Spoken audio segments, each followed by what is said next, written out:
Everybody went to go see Supergirl. This is the second feature film under the James Gunn, Peter Safran hold or look or regime, whichever you want to call it.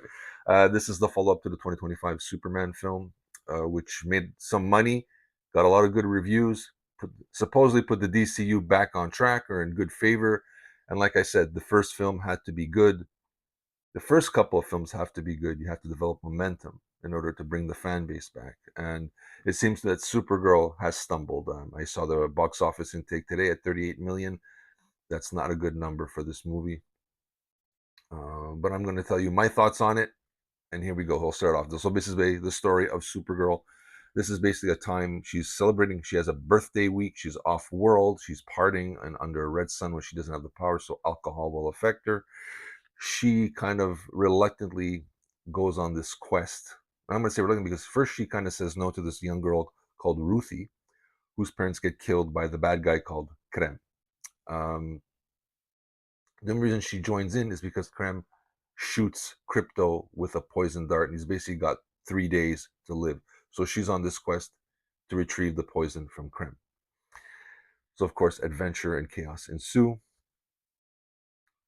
As for the film itself, I'm going to say I was entertained.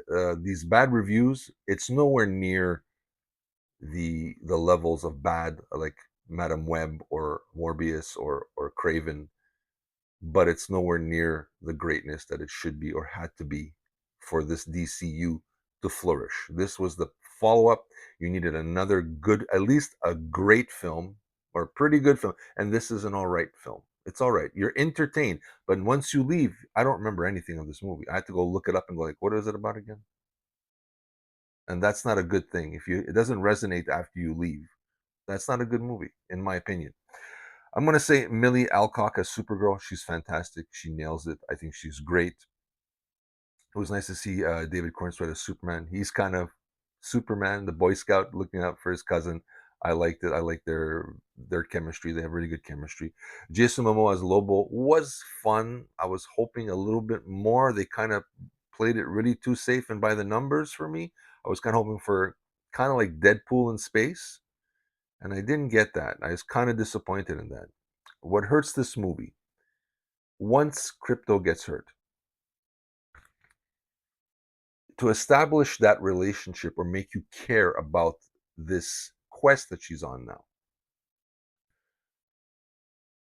you have to care about these characters. Until they show you why she loves this dog, it's way too late into the movie. That should have been the Kryptonian portion, which I don't know, in my theater something went wrong. At one point there is a subtitle, and then for the rest of the 5 minutes it's like where you're going or where we're going to send you, and then it goes blah blah and into Kryptonian, and you're like, I get where they're going. You know what the story's about. The parents are ill. They want her to live. They send her off to Earth with Kal-El, right? So you get it. If you follow, if you look at it, you get it. But there was no subtitles. I don't know if it was my theater. So let me know if in your theater they had subtitles throughout the whole Kryptonian portion. Let me know. I'm very curious. That portion where they show how she meets Crypto, that bond they have, it's kind of shows like it's her last bit of home, or all she knows, or what's left of her homeworld, right? He's the replacement, basically. Um, but till they show that, it's way too late into the movie, and it's kind of like a flashback. So it's kind of like we'll do it really quickly, and that should have been the beginning, and then show her crash, and then she takes off on her birthday week. That's the way I would have done. I think that was a major misstep in the movie. The other thing that I'm hearing is, of course, if you don't know the ending, please do not listen to this portion. As you know, throughout the movie, Supergirl is trying desperately to get Ruthie not to kill Krem because she goes, it's going to change you. It's going to haunt you forever. The greatest gift you can give is having a good life, not taking his, basically. And what does she do? She kills him. Like, that's for poisoning my dog. And she just walks away. So all this, how it's going to, I mean, I don't know. That kind of reminds me of Man of Steel. Like, was that the right choice? I'm going to still say this is not the right choice for this character. If she was so dead set against killing him, you just killed him and showed the girl that, yeah, I'll kill him. It's bad for you, but I can kill him. I don't know. It just did that scene did not work for me, and I was like, I scratched my head going. I think that's why this movie is stumbling. It's not well thought out. It's not put together properly. There is something. The director, Greg Gillespie, is a good director. So I don't know if it's him or studio interference. I think the Kryptonian portion was very important, and they kind of put it as a afterthought. The music in question, James Gunn has a knack of picking the right song for the right moment. Most of the songs here, you're going, what is happening? This is not the right song. And I thought it was me. My buddy beside kind of looked at me and I was like, who picked this song?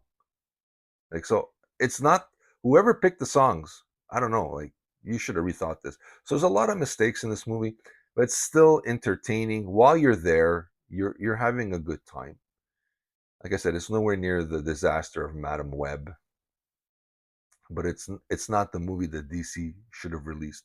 They needed something a little better. They should have taken their time instead of rushing this out a year later. There's another movie ready to go. No, like James Gunn said, until the script is ready, it was not ready. It definitely was not ready.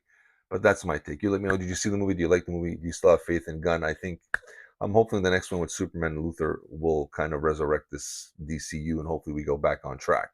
But then I think James Gunn has to decide, are you going to run the ship or you should be directing all the movies? And I think he should be directing all the movies and have his stamp. He seems to have that knack of getting the fans to follow suit, and the other directors do not right now. And it's happening the same thing that would happen to DC. We're not on board, and this is another case of that. But that's my take. Let me know what you think. Share your thoughts. Hit that like button and subscribe. This is Stephen from the Roundtable with my thoughts on Supergirl, and I'll be seeing you in the future.